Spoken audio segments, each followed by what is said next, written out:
Bonjour, alors Pascal a gagné un peu de temps, la chance, la chance. Donc merci d'être resté là encore aujourd'hui. Donc du coup, la géomatique dans la recherche. Alors je vais présenter cette thématique-là avec des collègues qui m'ont aidé à préparer cette présentation. Donc moi c'est Marc Despinois, donc vous m'avez vu hier déjà, Sylvie Fiat et Corinna Liovan, qui sont aussi toutes deux de l'IRD depuis de nombreuses années maintenant. Le sujet de la géomatique dans la recherche, j'avoue qu'au départ, j'y avais pas pensé. C'est Damien qui m'avait proposé ce sujet-là et que j'ai trouvé vraiment assez original parce qu'on n'en parle pas assez en fait.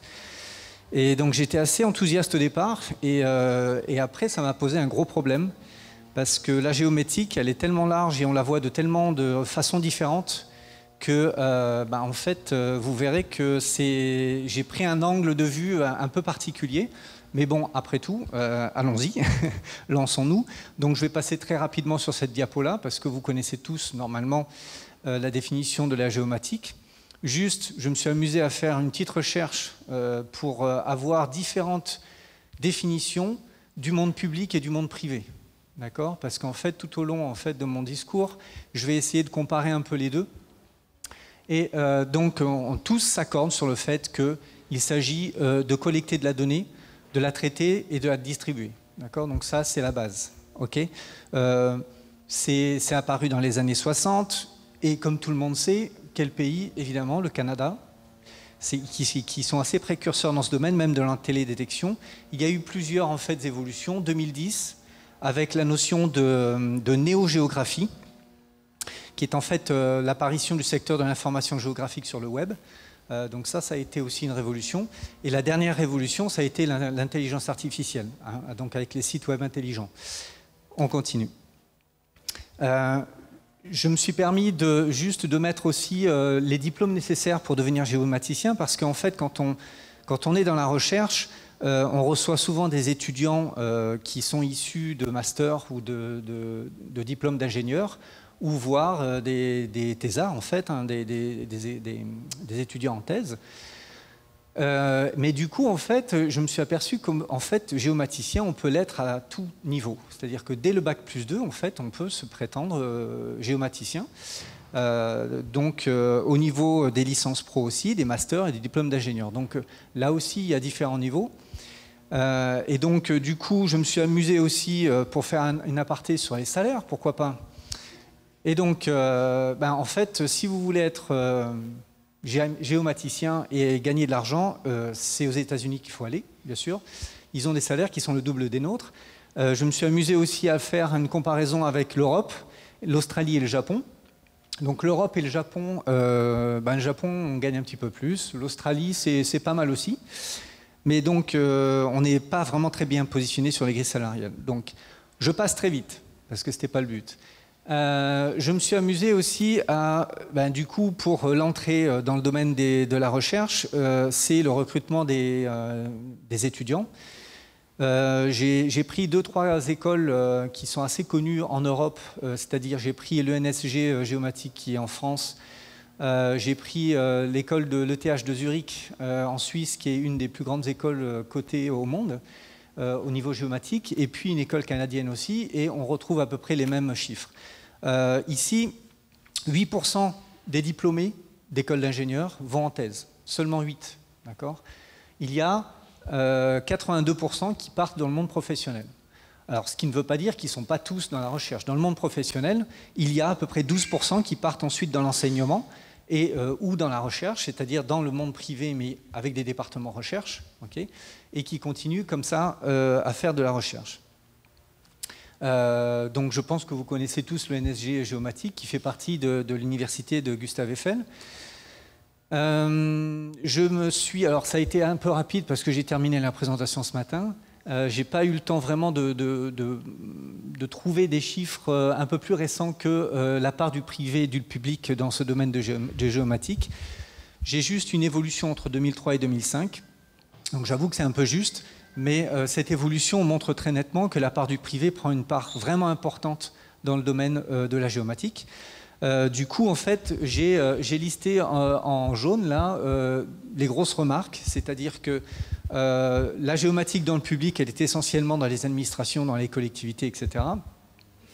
Que la géomatique est majoritairement dans le privé, ok, on parle d'industrie, on parle de grosses entreprises, ou des petites entreprises aussi qui peuvent se permettre, comme on l'a vu hier, certaines entreprises qui font un peu de recherche aussi, et que donc la géomatique est essentiellement un métier d'ingénieur. Donc le constat est que, au niveau recherche, et là on va définir un peu ce que c'est, la géomatique est très peu représentée dans ce domaine. Alors, ça dépend de l'angle de vue que l'on a au niveau de cette recherche. Alors d'abord, elle se situe essentiellement donc, dans les universités et les grands groupes industriels, évidemment, et dans les centres de recherche. Là, on parle de quoi? On parle de santé, on parle de données, de géodonnées, de données géospatiales. Donc toutes les grandes entreprises et industries de la production de données qui construisent des capteurs. On parle aussi de l'énergie, on parle du monde minier aussi. Et comme je le disais tout à l'heure, depuis 2010, avec la néogéographie, l'apparition de tous ces sites web qui nous proposent de la géomatique intelligente avec Google Maps, Google Earth, Google Street Map, etc. Enfin, OpenStreetMap, pardon. Et j'ai rajouté Esri, parce que hier, effectivement, on a une présentation sur Esri. Je me suis rendu compte qu'en fait, Esri aussi font beaucoup de recherche. Et d'ailleurs, le R de Esri, c'est recherche. C'est RI, c'est Research Institute. Donc, c'est aussi une entreprise privée qui fait de la recherche sur le domaine de la géomatique. Alors, au niveau des universités, donc il y a des classements qui sont faits. Alors, la géomatique est rangée dans le domaine des sciences, dans le domaine des géosciences. D'accord ? Et donc, toutes les universités, au niveau mondial, ont un classement dans ce domaine de géosciences. Donc là, on évalue les masters et les thèses de doctorat. Et il y a le monde aussi militaire, effectivement. Il y a tout un département de recherche au niveau militaire qui est assez poussé, d'ailleurs. Donc voilà. Donc le domaine des activités, bon, je les détaille un petit peu en dessous, mais on va passer assez rapidement parce que j'ai quand même pas mal de diapos. Là, je vous ai mis un exemple justement de ces classements d'universités. À gauche, la colonne de gauche, je vous ai mis les 5 premières, d'accord ? Et on peut voir que la deuxième université classée, deuxième au niveau mondial, c'est l'ETH de Zurich en Suisse. Et puis il y a la 5e, qui est en fait une université chinoise. Donc c'est juste pour info. Alors vous avez ici dans ce tableau-là les critères de classement en fait, de ces universités. Okay, il y en a une douzaine, il me semble. Et à chaque fois, en fonction de ces critères-là, il donne un classement aux différentes universités. La première université française, c'est l'Université de Paris, qui est, il me semble, 13e. Et puis, au niveau australien, c'est l'Université de New South Wales, à Sydney, qui est la 34e. Et j'ai été surpris aussi, c'est l'ANU, qui est assez connue ici notamment, qui en fait est une université qui est assez cotée au niveau mondial, mais globalement. Et en termes de géomatique, elle n'est, je dirais, que 38e. Et au même titre que l'université de Toulouse 3, Paul Sabatier. On continue. Maintenant, on va se caler un petit peu maintenant qu'on a fait cette entrée en matière. Je vous ai parlé tout à l'heure de géosciences. Alors, la géoscience, en fait, moi, tout du moins, pour cette présentation, je l'ai mis en face des systèmes géographiques. D'accord ? Pourquoi ? Parce que souvent, l'optique des gens est de confondre un peu les systèmes d'information géographique et la science de l'information géographique. Et cette différence-là, elle existe aussi dans la recherche. Donc, la différence entre les deux, c'est tout simple, c'est les systèmes d'information géographique, plus connus sous le nom de SIG, bien sûr, répondent globalement aux questions qui, quoi et où. D'accord ? C'est qu'est-ce qu'on va utiliser comme outil, quelles données on va utiliser, où est-ce qu'on va aller la chercher, et en général, on répond à un besoin qui est dans un temps court. D'accord ? Donc, tout ça, ce sont des actions qui rentrent plutôt dans le cadre de l'ingénierie, okay, et qui demandent une certaine technicité. Et ça correspond à des actions qui intéressent les décideurs au sein des bureaux d'études, des administrations, etc. En contrepartie, quand on répond à la question « comment ?», là, on s'oriente plus sur la science de l'information géographique, c'est-à-dire que comment on fabrique cette donnée, comment on stocke cette donnée, comment on la diffuse. Et donc, si je reviens aux définitions que je mettais au début au premier slide, c'est-à-dire les 3 domaines, l'acquisition, le traitement et la diffusion, la plupart des innovations dans le domaine de la science sont dans les traitements. D'accord ? C'est-à-dire que, grosso modo, dans le domaine de la recherche ou de la science, dans ces 3 domaines-là, il y a vraiment de l'innovation dans les traitements. Le reste, c'est vraiment encore considéré comme un outil que l'on utilise, et je vous en parlerai tout à l'heure. Donc, effectivement, ça concerne plus tout ce qui est PME, PMI, groupe industriel, centre de recherche, université, etc. D'accord ?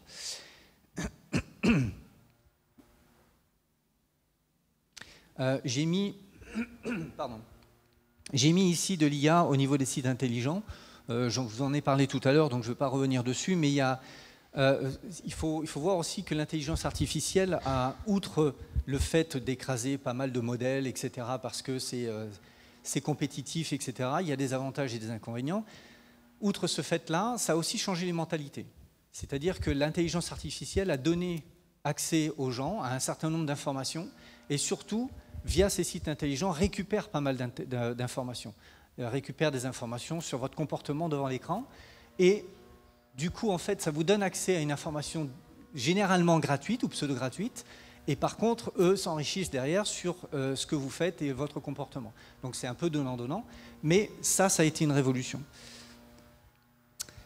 Alors, au niveau de l'IRD, maintenant, de manière globale, je ne parle pas de l'IRD Calédonie, il y a en fait une prise de conscience qui a eu lieu. Alors, la géomatique est apparue bien avant 2010, bien évidemment, mais en 2010, il y a eu une sorte de grand séminaire où ils ont en fait ils ont identifié un certain nombre d'actions que différents chercheurs dans leur coin avaient, ou ingénieurs de recherche, mais l'idée était de savoir comment on peut globaliser tout ça et quelle était la place de la géomatique au sein de l'IRD. Et donc ça a donné lieu à des départements, de l'ouverture de départements de recherche au niveau de la donnée géospatiale. Et donc ça a été une petite révolution. Et en l'occurrence, à l'IRD, on a ce qu'on appelle des commissions scientifiques sectorielles qui gèrent en fait les différents recrutements de chercheurs ou d'ingénieurs, qui gèrent aussi leur carrière, l'évolution de ces carrières-là. Et la CSS5 a été créée en fait pour justement cette science de données et des modèles. Donc développement des méthodes innovantes pour la manipulation des données et des modèles et pour leur transfert dans le domaine disciplinaire. Voilà. Donc ça, c'est un peu l'évolution que l'on a. Alors ces commissions sectorielles existent aussi dans d'autres unités de recherche, mais pas qu'à l'IRD.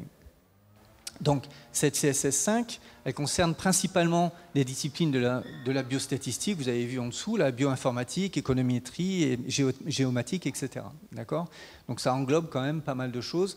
Globalement, c'est mathématiques, informatique, géomatique, télédétection. Voilà, c'est à peu près ce que l'on a ici. Alors maintenant, au niveau de l'IRD en Nouvelle-Calédonie, quelle place prend la géomatique dans la recherche ? Alors c'est pour ça en fait que j'ai associé 2 autres collègues de l'unité Entropie de Calédonie parce que en fait il y avait un bon retour de leur part et une bonne utilisation de la géomatique. Donc du coup, l'idée étant d'avoir une idée un petit peu exhaustive au niveau de l'IRD Nouvelle-Calédonie de ce qui se fait. Alors, d'après ce que j'en retiens, la géomatique est considérée comme un outil d'aide à la recherche, d'accord ? C'est-à-dire que on ne va pas là inventer franchement des méthodologies nouvelles dans la diffusion de données ou dans le stockage de la donnée. On va peut-être être un peu plus innovant dans le domaine du traitement de la donnée, ce que je disais tout à l'heure. D'accord ? Donc, autre chose, une autre notion importante, c'est que la géomatique s'est imposée naturellement dans la recherche aussi pour le partage de la donnée et la transmission du savoir. Alors ça, c'est intéressant parce que, comme tout le monde le sait, les chercheurs ont du mal à partager de la donnée à partir du moment où ils n'ont pas publié. D'accord ? Et donc, il y a pas mal de données en fait, qui restaient dans les cartons comme ça. Et en fait, cette géomatique aussi a permis d'ouvrir un petit peu ce stock d'informations au commun des mortels. Et d'abord aux échanges entre nous, entre centres de recherche, mais aussi ouvert à tout le monde. Alors, quels outils on utilise préférentiellement à l'IRD en Nouvelle-Calédonie? C'est essentiellement du libre, d'accord? C'est de l'open source et de l'open data en général. Alors, l'open data, on trouve beaucoup d'open data, mais en général, quand on a un besoin spécifique avec des résolutions particulières, etc., que ce soit spectral ou spatial, on commande l'image, on a des tarifs préférentiels puisque c'est de la recherche ou de l'éducation, mais globalement, on est plutôt, nous, dans l'open quelque chose. Donc, du coup, c'est plutôt du QGIS. Alors, j'ai reçu un mail aujourd'hui de la personne avec qui on avait discuté hier de l'ESRI. Et effectivement, l'IRD a contractualisé avec l'ESRI de toute façon, donc on a une licence aussi. Mais très peu de gens l'utilisent. Alors, c'est dommage, hein, parce qu'effectivement, j'ai appris par mail qu'on avait accès à toutes ces informations sur le cloud et tout ça. Donc, programme de développement, enfin, langage de développement privilégié, essentiellement, c'est-à-dire que dans le monde de la recherche, on fait nous-mêmes nos traitements et c'est un peu notre côté innovateur, c'est-à-dire qu'on va chercher à répondre à un besoin très spécifique dans un cas particulier. Et donc, du coup, on ne trouve pas ça dans les logiciels qu'on trouve dans le commerce ou autres, même gratuits. Donc, du coup, on se développe nous-mêmes nos modèles. Donc, voilà. Donc, c'est essentiellement du Python, du MATLAB, du R.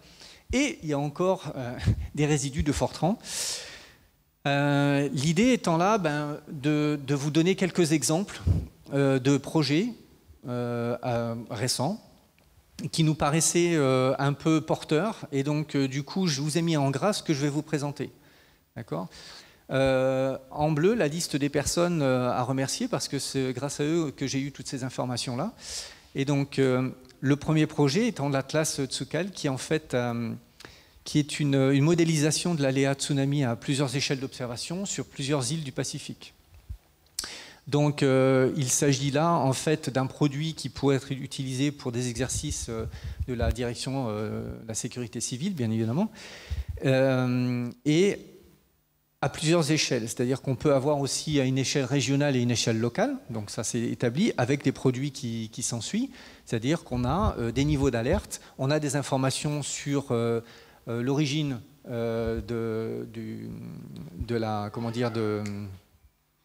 je vais y arriver, du tsunami, la propagation de l'onde, la hauteur des vagues, etc., la profondeur, et le temps que ça pourrait mettre pour arriver à certains endroits. D'accord ? Donc tout ça, ce sont des produits qui ont été modélisés, qui donnent par modélisation.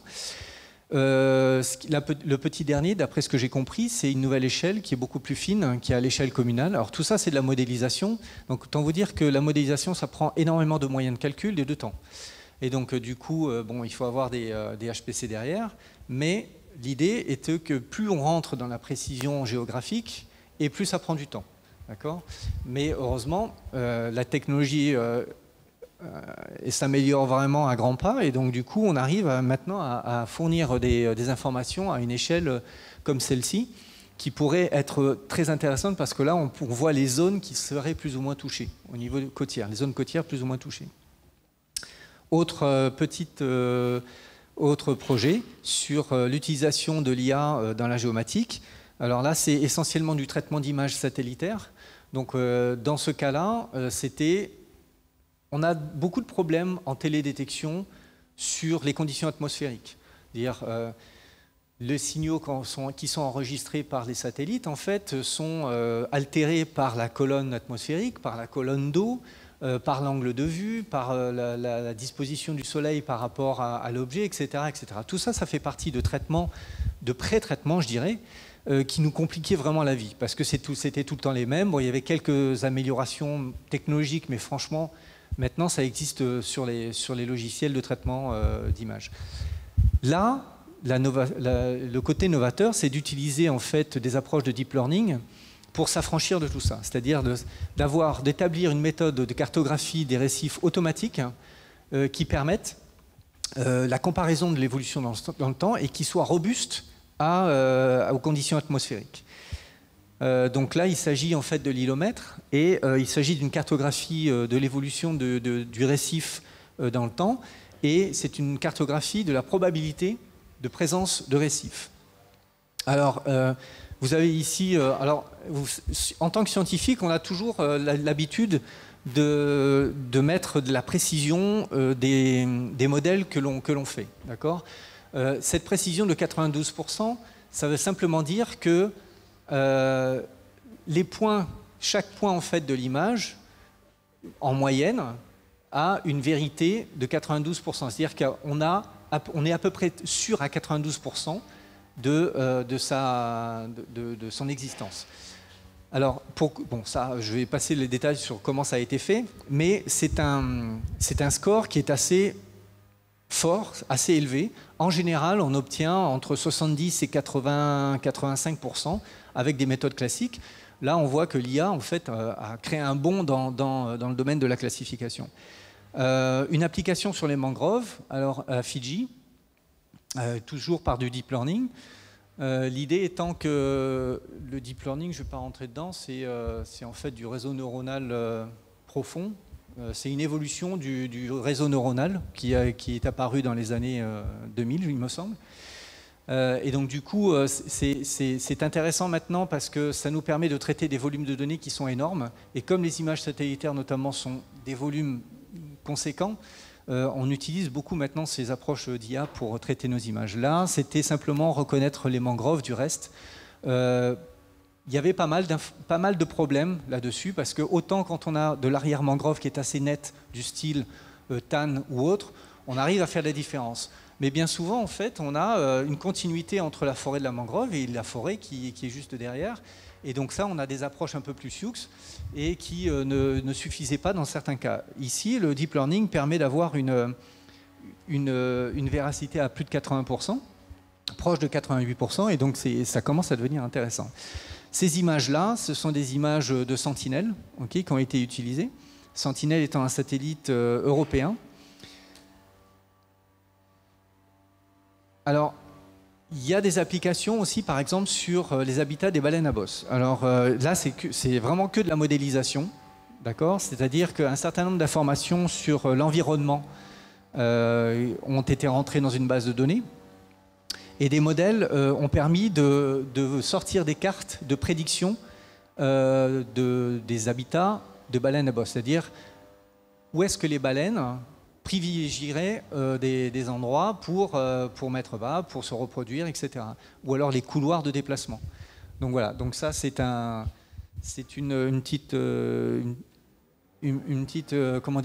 modèle qui a été intéressant, qui a été publié en 2018 dans Nature. C'est juste pour la remarque, parce que c'est quand même pas assez souvent.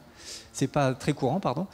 Donc on essaye d'arriver à de l'application, tant bien que mal, parce que on a du mal à le faire, mais on essaye aussi, par exemple, d'avoir, dans ce cas-là de projet, d'avoir un outil qui nous permet d'évaluer les dégâts, les impacts d'un cyclone quand il passe. Alors, c'est relativement facile quand on a de la donnée historique, d'accord ? Donc on imagine bien la position du cyclone, la puissance des vents, et puis par des imageries satellitaires, savoir les situations de l'occupation du sol avant et après cyclone. Donc tout ça, on peut l'avoir, et on met ça dans un modèle, et ça nous permet de faire de la prédiction. C'est-à-dire qu'on a fait un petit site qui a 2 paramètres, c'est-à-dire en haut, là, je ne sais pas si... Il y a un truc là ou pas? Non. Voilà. Ici, vous avez deux grands thèmes. Le thème historique et le terme modélisation, prédiction, forecast. Et vous avez donc la possibilité, dans la thématique historique, vous avez la possibilité d'afficher les cyclones avec un certain nombre de paramètres, d'accord, qui sont la vitesse des vents, instantanée ou alors sur les îles. Alors, on ne les voit pas bien, les îles, hein, je suis désolé. C'est bizarre. Donc en fait, l'impact en fait, au niveau indice de végétation sur les îles, qui sont impactés par les cyclones. Mais ça ne nous sert pas à grand-chose, c'est simplement de la visualisation. L'idée plus intéressante dedans, c'est... Alors, si on le voit là, ici j'ai fait un exemple sur les anomalies de NDVI. Hein. Il y a plusieurs types d'indicateurs, mais les anomalies de NDVI nous permettent de voir en fait l'impact en fait des cyclones quand ils passent à la proximité des îles, avec donc les vents qui sont en palette de couleurs sur les axes. Alors l'idée dans le forecast là, que l'on a ici, c'est on entre un certain nombre de points qui sont déjà connus, okay, qui sont quand un cyclone apparaît dans une zone, et on essaye de prédire en fait ce qui va se passer après. Okay. Et donc l'idée c'est ça, c'est d'arriver à partir de certains points, de savoir en fonction des conditions atmosphériques ce qui va se passer après, et donc l'impact que ça va avoir sur les îles. Okay. Donc on a fait un petit site internet qui permet de ça, qui s'appelle Prédit Tropique. Alors je vous l'avoue, ça a été développé par et pour des chercheurs. Donc c'est pas très comment dire, présentable, je dirais. Donc on travaille dessus avec l'université d'ailleurs, avec des étudiants de licence pour améliorer un peu ce site au niveau visuel. Mais voilà, donc ça c'était un exemple. Un des derniers exemples, on reviendra sur la mangrove, c'est le suivi de la mangrove. Alors ça c'est tout récent puisque là j'ai reçu ces slides-là la semaine dernière. L'unité Espace Dev à laquelle j'appartiens, qui est basée à Montpellier, est un peu répartie dans le monde et notamment ont des études sur Madagascar et sur la Guyane. Ils ont fait pas mal de travaux sur le suivi des mangroves par satellite. Et ils ont développé un site internet qui permet d'avoir un certain nombre de produits calculés à la volée. C'est-à-dire qu'il suffit de choisir une zone géographique avec un polygone pour que dessus, on puisse avoir en fait les images satellitaires en fonction de la date que l'on choisit. D'accord, bien évidemment, c'est du Sentinel, hein, c'est que du Sentinel. Et alors pourquoi j'ai pris l'exemple de la Guyane? Parce qu'il y a énormément de nuages aussi. Donc c'est 90% de l'année, hein, les nuages là-bas. Et donc du coup, l'idée c'est de voir quel type de produit que ce site propose. Et donc là, j'ai simplement mis le NDVI, mais il y a tous ces indicateurs de végétation qui sont là. Et vous voyez en fait que il y a des pré-traitements qui se font derrière, notamment tout ce qui est masquage de nuages, etc.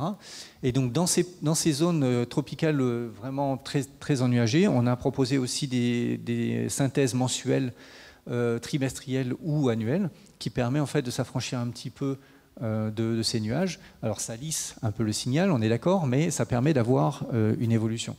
Alors l'idée, vous allez me dire, mais bon, ça c'est joli, c'est simplement de la visualisation.